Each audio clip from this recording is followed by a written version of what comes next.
الباترون دوت بتاع طفله 12 سنه، يعني ما شاء الله انيسه 12 سنه باذن الله.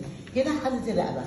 ماشي، احنا كده عملنا الخلفي مع الامام مع بعض. تمام. ده هنا الخلفي، ده الامام. تمام. هنا حفله الباط بتاعت الكتف دول، اللي هو عرض الكتف. عرض الكتف. هنا كده حفله الباط.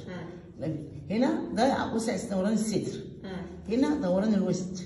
هنا دوران الارداف. عندنا. هنا ده طوله، الطول زي ما انت عايزه تحدديه. عايزاها طولها 60 سم تحددي، عايزه طولها 70 سم تحددي، معاكي الطول مساحه ايه انت عايزاها. ده كده طوله متر، انت عايزاه المتر ماشي، الطول معاكي. اهم حاجه بس تمشي على الخطوات اللي هي ايه، اللي هي مرسومه ديت. تمام. تمام كده؟ تمام. ماشي. ده بالنسبه لايه؟ ده للكم. دي حافظه الكم اهي. حافظه الكم. بالنسبه لهنا المقاس ده اللي هو الخط ده، الخط ده بتاع اكبر حته في الكم. بس في دراع. ماشي؟ ده هنا كده طول الكم. تمام؟ لحد لحد هنا. ده طول الكم. كده حافظه البوط. احنا مزودينها شويه عشان نعمل فيها حبه تشريب شويه. كشكشه. ده بالنسبه ايه بتاع البنوته الصغيره. تمام؟ بالنسبه لدوت.